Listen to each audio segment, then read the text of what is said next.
Hello guys, स्वागत है आप सभी का आपके अपने YouTube channel as smart classes में। मैं अर्चना सिंह। आज हम साइकोलॉजी का एक टॉपिक देखेंगे जो सीटेट की दृष्टि से मोस्ट इम्पॉर्टेंट है। आप लोगों ने पिछले सालों के पेपर देखा होगा, उसमें जीन पियाजे का जो संज्ञानात्मक विकास का सिद्धांत है उससे 2 या 3 क्वेश्चन पक्का आते हैं। आज हम इस टॉपिक को कवर करेंगे। वीडियो को लास्ट तक जरूर देखिएगा। वीडियो पसंद आए तो वीडियो को लाइक करें और ज़्यादा से ज़्यादा शेयर करें। जिसने भी चैनल को सब्सक्राइब ना किया हो कर लीजिए और साथ ही बेल आइकन भी प्रेस कर लीजिए ताकि नेक्स्ट वीडियो की अपडेट आपको टाइम पर मिलती रहे। देखते हैं आज का टॉपिक क्या है हमारा, संज्ञानात्मक विकास का सिद्धांत। यह सिद्धांत किसने दिया था? जीन पियाजे ने। देखते हैं इसके बारे में। फर्स्ट पॉइंट है, संज्ञानात्मक विकास का प्रतिपादन जीन पियाजे ने किया था। ये जो संज्ञानात्मक विकास का सिद्धांत है इसका प्रतिपादन जीन पियाजे मनोवैज्ञानिक ने किया था। जीन पियाजे स्विट्जरलैंड के वैज्ञानिक थे। कहाँ के वैज्ञानिक थे? स्विट्जरलैंड के। ये क्वेश्चन भी आ सकता है पेपर में। आगे देखते हैं, संज्ञानात्मक विकास के संप्रत्यय।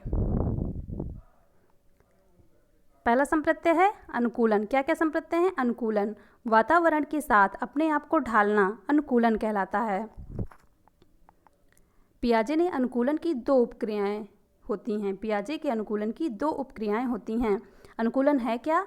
वातावरण के अनुसार, जिस भी वातावरण में जाना उसके अनुसार खुद को ढाल लेना, उसके अनुरूप हो जाना अनुकूलन कहलाता है।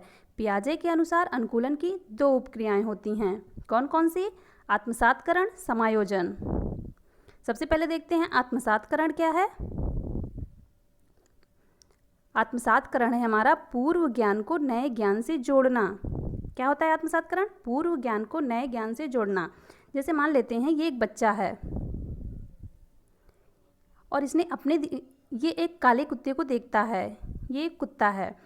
जब ये काले कुत्ते को देखता है तो इसके दिमाग में ऐसा बैठ जाता है कि कुत्ता काला ही होता है। लेकिन कुछ दिन बाद ऐसा होता है कि वह एक सफ़ेद कुत्ते को देख लेता है। सफ़ेद कुत्ते को देखकर वह यह सोचता है कि कुत्ता सिर्फ काला ही नहीं बल्कि सफ़ेद भी होता है।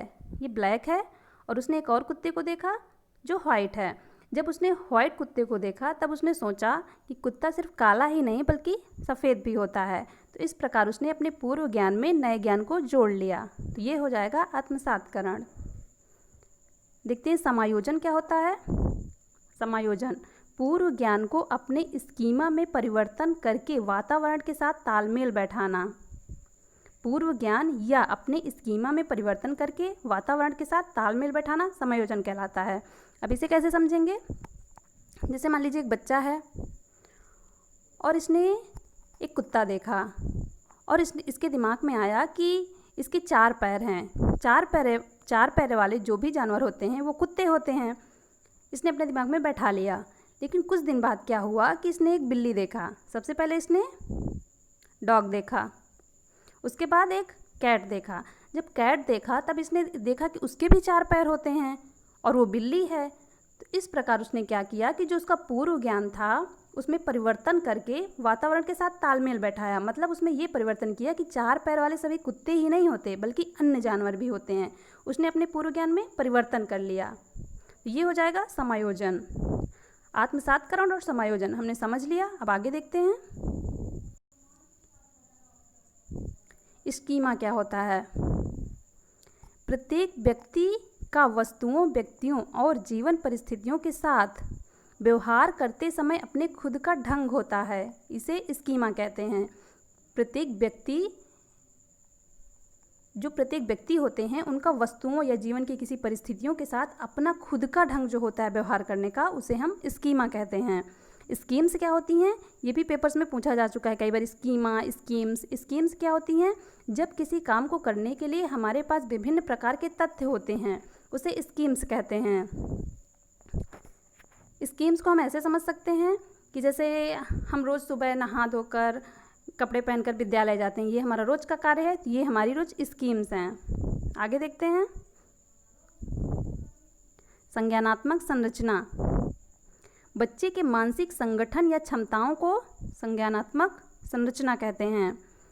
बच्चे में मानसिक संरचना या क्षमताएं होती हैं जिसे क्या कहते हैं? संज्ञानात्मक संरचना। विकेंद्रीकरण क्या होता है?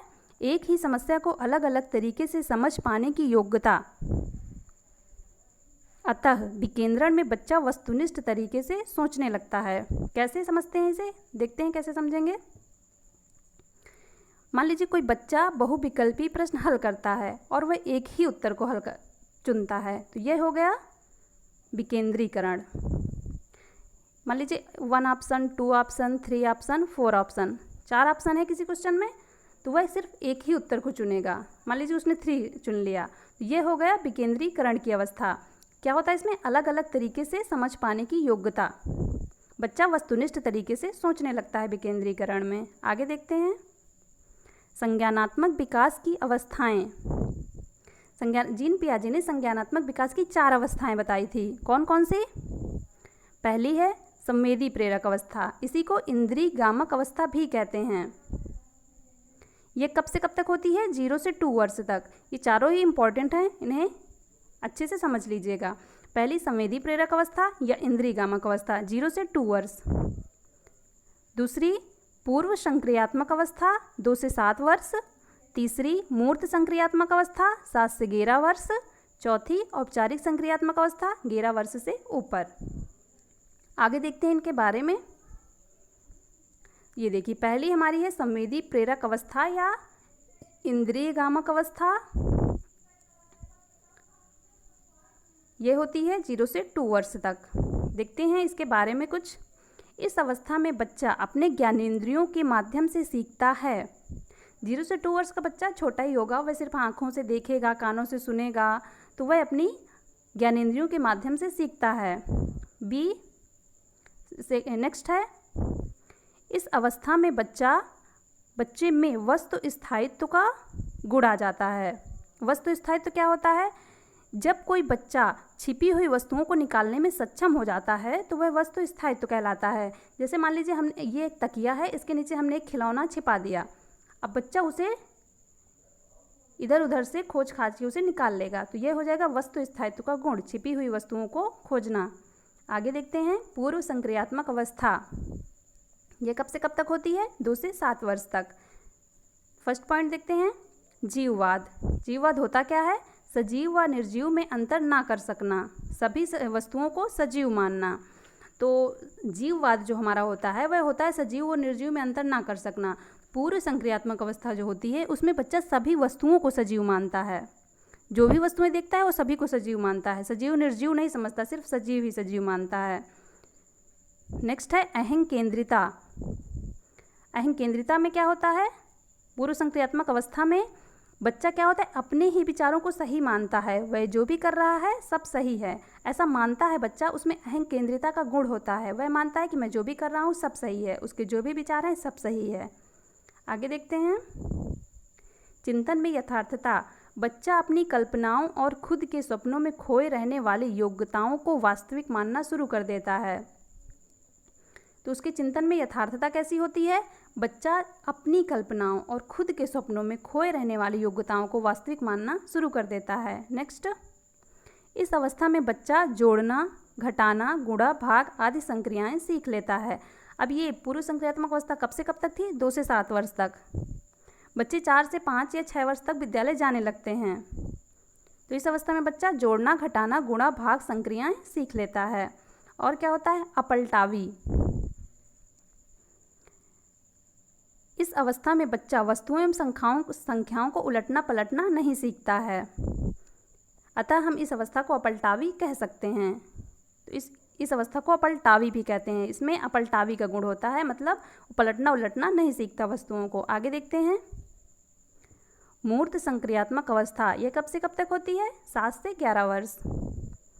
इसका फर्स्ट पॉइंट है, इस अवस्था में बालक अपने सामने रखी हुई वस्तुओं पर ही चिंतन आरंभ करता है। मूर्त मतलब क्या होता है कि उसके सामने जो वस्तुएं हैं, उसके सम्मुख जो वस्तुएं, मूर्त मतलब सामने जो वस्तुएं हैं उन वस्तुओं पर चिंतन आरंभ कर देता है। नेक्स्ट, इसमें बालक सामने हुई रखी वस्तुओं एवं घटनाओं पर तार्किक चिंतन प्रारंभ कर देता है। एक तो चिंतन प्रारंभ कर देता है, एक तार्किक चिंतन भी प्रारंभ कर देता है। लेकिन प्रारंभ कैसी वस्तुओं पर करता है? जो उसके सम्मुख होती हैं। ऐसी वस्तुओं पर नहीं करता जो उसे उसके सम्मुख नहीं है, वो हमें नेक्स्ट में करेगा। तो इसमें बच्चा सामने रखी हुई वस्तुओं पर तार्किक चिंतन प्रारंभ कर देता है। नेक्स्ट, पलटावी, क्रम, आकार, भार, लंबाई, मुद्रा, जीववाद आदि संप्रत्यय का गुण विकसित हो जाता है। इसमें इस अवस्था में बच्चा उलटना पलटना सीख जाता है, क्रम भी सीख जाता है, आकार, भार, लंबाई, मुद्रा आदि, जीववाद, जीववाद मतलब सजीव निर्जीव में अंतर कर सकना, ये सभी गुण बच्चे में विकसित हो जाते हैं। किस अवस्था में? मूर्त संक्रियात्मक अवस्था में। आगे देखते हैं। इसमें बालक अहंकेंद्रिता को छोड़ देता है। अहंकेंद्रिता क्या थी? हमने बताया था कि वह जो भी करता है सबको सही मानता है, वह अहंकेंद्रिता का गुण था। तो इसमें बालक अहंकेंद्रिता को छोड़ देता है। भाषा का पूर्णतया विकास हो जाता है मूर्त क्रियात्मक अवस्था में। वस्तुओं की वर्गीकरण और समूहीकरण का भी विकास हो जाता है। इस अवस्था में क्या होता है? बच्चा वस्तुओं का वर्गीकरण और उनका समूह बनाना तथा उनको क्रम से लगाना सीख लेता है। तो वस्तुओं का वर्गीकरण और समूहीकरण का विकास हो जाता है। आगे देखते हैं। चौथी है औपचारिक संक्रियात्मक अवस्था। यह होती है 11 वर्ष से ऊपर। इसमें क्या क्या होता है? इस अवस्था में बच्चा पूर्णतया तार्किक सोचना शुरू कर देता है, चिंतन में क्रमबद्धता आ जाती है। पूर्ण रूप से इस अवस्था में बच्चा तार्किक हो जाता है और उसके चिंतन में क्रमबद्धता भी आ जाती है, मतलब वो सही ढंग से सोचने लगता है। बी, नेक्स्ट, इसमें अमूर्त चिंतन प्रारंभ हो जाता है तथा बच्चे के सामने वस्तु का होना आवश्यक नहीं होता। अब जैसे हमने ऊपर बताया था कि उसमें मूर्त चिंतन, मूर्त मतलब सामने रखी हुई वस्तुओं पर चिंतन, लेकिन जो औपचारिक संक्रियात्मक अवस्था होती है इसमें बच्चे में अमूर्त चिंतन भी प्रारंभ हो जाता है। कि दोनों पॉइंट इंपॉर्टेंट हैं। मूर्त चिंतन, मूर्त संक्रियात्मक अवस्था, और अमूर्त मतलब सामने उसकी वस्तु हो या ना हो वह उसके बारे में तार्किक चिंतन कर सकता है। तो यह होता है औपचारिक संक्रियात्मक अवस्था में। ये इन सभी की विशेषताएं हैं, इन्हें अच्छे से समझ लीजिएगा। नेक्स्ट, यह संज्ञान की सर्वोच्च अवस्था है। इसमें बालक समस्या समाधान या कार्य कारण को समझने लगता है। क्या होता है इसमें? यह संज्ञान की सर्वोच्च अवस्था मानी जाती है। इसमें बालक समस्या समाधान को भी समझने लगता है और कार्य के कारण को भी समझने लगता है। आगे देखते हैं। कुछ महत्वपूर्ण प्रश्न जो पिछले पेपर्स में पूछे जा चुके हैं। ये एक मोस्ट इम्पॉर्टेंट टॉपिक है जो हर बार आता है सीटेट में। किसी भी साल का पेपर आप लोग उठाकर देख लीजिएगा। कई बार क्वेश्चन थोड़े बहुत घुमा के दे देता है, लेकिन हर बार आता है। देखते हैं कुछ क्वेश्चन। वीडियो पसंद आ रहा हो तो वीडियो को लाइक कर दीजिएगा और साथ में चैनल को सब्सक्राइब भी कर लीजिएगा। देखते हैं फर्स्ट क्वेश्चन। जीन पियाजे के सिद्धांत का प्रमुख प्रस्ताव है कि बच्चे की सोच मात्रात्मक रूप से वयस्कों से भिन्न होती है, बच्चों की सोच गुणात्मक रूप से वयस्कों से भिन्न होती है, बच्चों की सोच वयस्कों से भिन्न होती है, बच्चों की सोच वयस्कों से बेहतर होती है। तो जीन पियाजे जो हैं वो मानते हैं कि बच्चों की सोच गुणात्मक रूप से वयस्कों से भिन्न होती है, मात्रा में नहीं गुणों में भिन्न होती है। वह जो बड़ों से थोड़ा गुणों में अलग सोचते हैं। Next question. निम्नलिखित में से कौन सा पूर्व क्रियात्मक अवस्था काल के बच्चों को विशेषित करता है? पहली क्या थी? इंद्रियगामक अवस्था, दूसरी थी पूर्व संक्रियात्मक, तीसरी मूर्त संक्रियात्मक, चौथी औपचारिक संक्रियात्मक।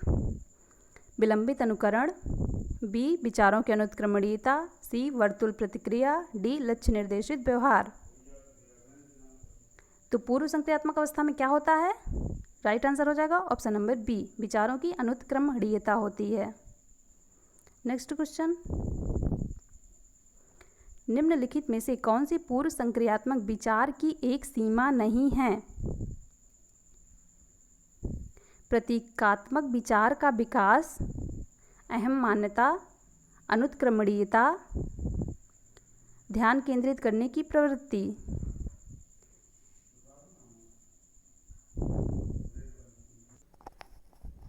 राइट आंसर होगा ऑप्शन नंबर ए।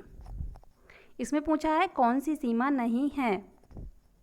अहम मान्यता पूर्व संक्रियात्मक अवस्था में होती है, अनुत्क्रमणीयता भी होती है और ध्यान केंद्रित करने की प्रवृत्ति भी होती है। प्रतीकात्मक विचारों का विकास नहीं होता। Next question. ये सभी क्वेश्चन पिछले साल के पेपर में आए हुए हैं।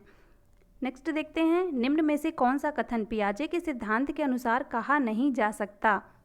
ऑप्शन नंबर ए, बच्चे अपनी दुनिया के बारे में ज्ञान का निर्माण और उपयोग करते हैं, निरंतर अभ्यास से अधिगम होता है। बच्चे अपने पर्यावरण पर क्रिया करते हैं, विकास गुणात्मक चरणों में होता है।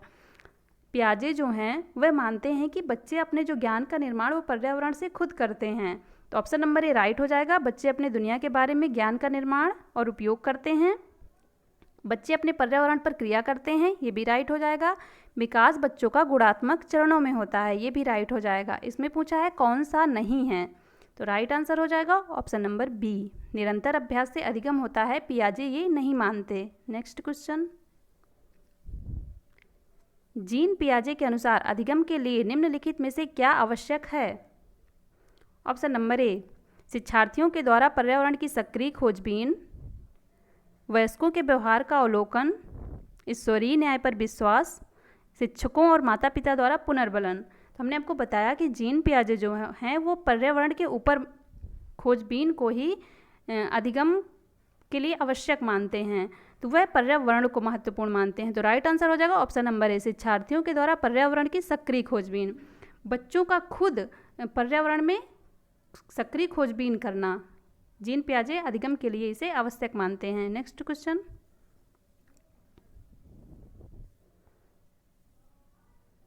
जीन पियाजे के अनुसार प्रारूप, स्कीम, निर्माण वर्तमान योजनाओं के अनुरूप बनाने हेतु, प्रारूप या स्कीम निर्माण वर्तमान योजनाओं के अनुरूप बनाने हेतु नवीन जानकारी में संशोधन और नवीन जानकारी के आधार पर पुरानी योजनाओं में संशोधन के परिणाम के रूप में घटित होता है। इसका राइट आंसर हो जाएगा ऑप्शन नंबर डी। इसमें क्या कह रहा है? नवीन जानकारी में संशोधन और नवीन जानकारी के आधार पर पुरानी योजनाओं में संशोधन। समावेशन में क्या होता है कि जो नवीन जानकारी प्राप्त करता है उसमें संशोधन, और नवीन जानकारी के आधार पर पुरानी योजनाओं में जो संशोधन करता है वह समायोजन। तो right answer option number D. Next question, के विचार से बच्चे सक्रिय ज्ञान निर्माता तथा नन्हे वैज्ञानिक हैं जो संसार के बारे में अपने सिद्धांतों की रचना करते हैं। अभी हमने आपको बताया कि पियाजे जो हैं वह मानते हैं कि बच्चे खुद ही पर्यावरण में से अधिगम को प्राप्त करते हैं, खुद ही उसका निर्माण करते हैं। तो इसमें क्या बोला गया है? किसके विचारों से? सक्रिय ज्ञान के निर्माता तथा नन्हे वैज्ञानिक हैं जो संसार के बारे में अपने सिद्धांतों की रचना स्वयं करते हैं। राइट आंसर हो जाएगा ऑप्शन नंबर सी। ऐसा पियाजे मानते हैं कि बच्चे अपने ज्ञानों का निर्माण स्वयं ही खुद करते हैं। नेक्स्ट क्वेश्चन,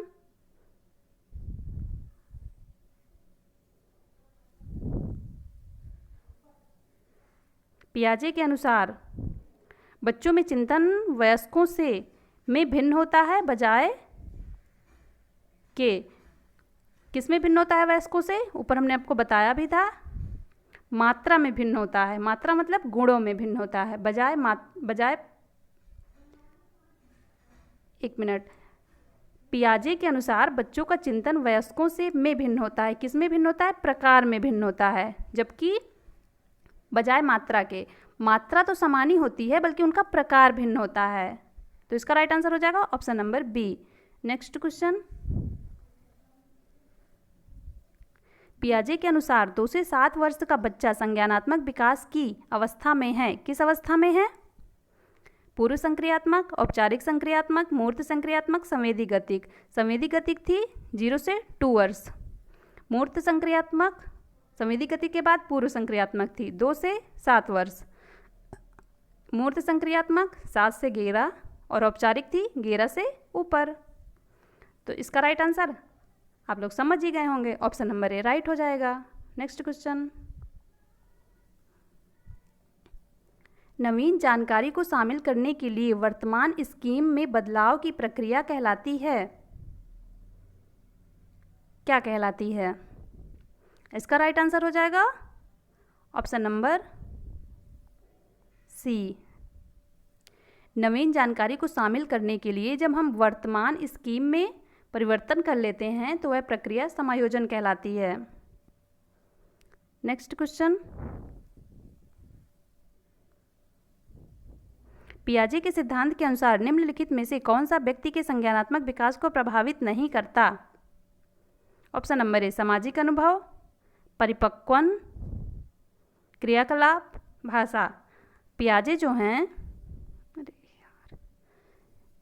जो हैं वह सामाजिक अनुभव को व्यक्ति के संज्ञानात्मक विकास को प्रभावित नहीं करता। पियाजे ऐसा मानते हैं कि सामाजिक अनुभव बच्चे को प्रभावित नहीं करता। तो right answer option number A. Next question देखते हैं। संज्ञानात्मक विकास निम्न में से किसके द्वारा समर्थित होता है? जितना संभव हो उतनी आवृत्ति से संगत और सुनियोजित परीक्षाओं का आयोजन करना, उन गतिविधियों को प्रस्तुत करना जो पारंपरिक पद्धतियों को सुदृढ़ बनाती हैं, एक समृद्ध और विविधतापूर्ण वातावरण उपलब्ध कराना, डी सहयोगात्मक की उपेक्षा व्यक्तिगत गतिविधियों पर अधिक ध्यान केंद्रित करना। संज्ञानात्मक विकास जो है वह एक समृद्ध और विविधतापूर्ण वातावरण उपलब्ध कराने पर समर्थित है। Next question. वह अवस्था जब बच्चा तार्किक रूप से वस्तुओं घटनाओं के विषय में चिंतन प्रारंभ कर देता है। इसका राइट आंसर हो जाएगा ऑप्शन नंबर डी। इसमें पूछा है तार्किक रूप से वस्तुओं घटनाओं के विषय में चिंतन प्रारंभ कर देता है, तो वह हो जाएगा मूर्त संक्रियात्मक अवस्था। अगर बोलता कि वह अवस्था जब बच्चा अमूर्त वस्तुओं के बारे में तार्किक रूप से चिंतन प्रारंभ करता है तो वह हो जाती औपचारिक संक्रियात्मक अवस्था। ध्यान दीजिएगा कि मूर्त संक्रियात्मक अवस्था में चिंतन प्रारंभ करता है। इसके आगे एक क्वेश्चन और देखेंगे जिससे कन्फ्यूजन क्लियर होगा। पियाजे के अनुसार निम्नलिखित में से कौन सी अवस्था बच्चा अमूर्त संकल्पनाओं के विषय में तार्किक चिंतन प्रारंभ करता है? तो इसका राइट आंसर होगा ऑप्शन नंबर बी, औपचारिक संक्रियात्मक अवस्था। अभी हमने आपको बताया कि जब तार्किक चिंतन प्रारंभ करता है तो वह होगा मूर्त संक्रियात्मक अवस्था, और जब अमूर्त संकल्पनाओं के विषय में तार्किक चिंतन प्रारंभ करेगा तो वह होगी औपचारिक संक्रियात्मक अवस्था। नेक्स्ट देखते हैं। बच्चे के संज्ञानात्मक विकास के संदर्भ में निम्नलिखित में से कौन सी पियाजे की संरचना है? स्कीमा, अवलोकन अधिगम, अनुबंधन, प्रबलन। इसका राइट आंसर हो जाएगा ऑप्शन नंबर ए। स्कीमा पियाजे की संरचना है। आज के क्वेश्चन खत्म होते हैं। वीडियो पसंद आया हो तो वीडियो को लाइक करें और ज़्यादा से ज़्यादा शेयर करें, और जिसने भी चैनल को सब्सक्राइब ना किया हो कर लीजिए। मिलते हैं नेक्स्ट वीडियो पे। Thank you so much guys.